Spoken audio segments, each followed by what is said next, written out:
राजेश नाम के एगो आदमी एगो कंपनी में काम करत रहे। वो सवेरा जल्दी उठे और देर रात तक ही घर आवे। यह ओकर रोज के काम रहे। ओकर एगो बेटा रहे। राजेश के घर आवे से पहले ही वो सूत जात रहे। खाली एतवार के दिन ही उ लोग के बात हो पावत रहे। एगो दिन राजेश थकल हारल देर रात घर आइल त देखलक कि ओकर बेटा सूते के जगह ओकर इंतजार करत बा। घर घुसते ही बेटा पूछलस, बाबूजी, का हम रउआ से एगो सवाल पूछ सकत बानी? हाँ पूछा, का पूछे के बा? बाबूजी, रउआ 1 घंटा में कितना कमा लेवेनी, बताई ना प्लीज। ऐसे तोहरा के का लेवे देवे के बा? तू ऐसन बेकार के सवाल काहे करत बाड़ा? हम खाली यहीं में जाने के चाहत बानी, प्लीज बताई ना कि रउरा 1 घंटा में कितना कमा लेवेनी। बाबूजी खिसिया के ओकरा के देखले और कहले, 1000 रुपया।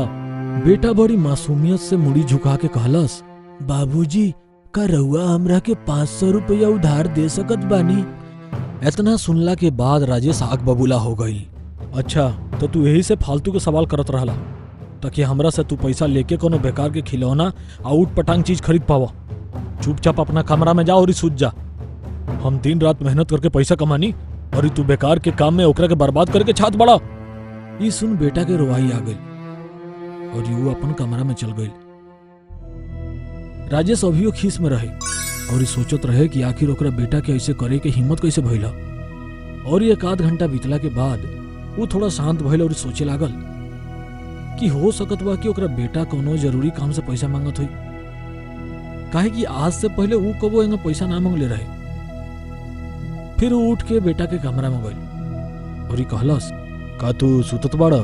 ना, हम सोचत रहनी है कि शायद हम बेकार में तोहरा के डांट दिया नहीं। असल में दिन भर के काम से बहुत थक गल रहनी है, हमरा के माफ कर दा। इला अपन 500 रुपया।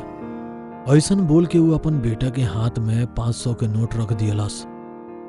धन्यवाद बाबूजी। बेटा खुशी से पैसा लेके बोललस और फिर वो तेजी से उठ के अपन टेबल के लगे गई।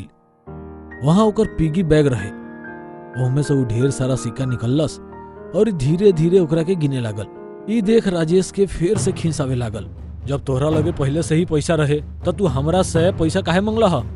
काहे कि हमरा लगे पैसा कम रहे, अब पूरा हो गइल बा। बाबूजी, अब हमरा लगे 1000 रुपया बा। का हमरा और 1 घंटा खरीद सकत बानी? प्लीज रउआ ई पैसा ले ली और काल घर जल्दी चल आई। हम रउआ संगे बैठ के खाना खाए के चाहत बानी। दोस्त लोगिन, ई तेज रफ्तार जीवन में हमनी लोग अपना आप के इतना बिजी कर लेवनी जा कि वही लोगला टाइम ना निकाल पावेला जो हमनी के जिंदगी में ज्यादा वैल्यू रखेला। यही से हमनी के ध्यान रखे के बा कि तेज रफ्तार में हमनी के अपन माई बाप, जीवन साथी, बच्चा और दोस्त लोगला समय निकाली ना तो एक दिन हमनी के एहसास होई कि हमनी के छोट मोट चीज पावे खातिर कुछ बहुत बड़ा खो दिए नहीं जा।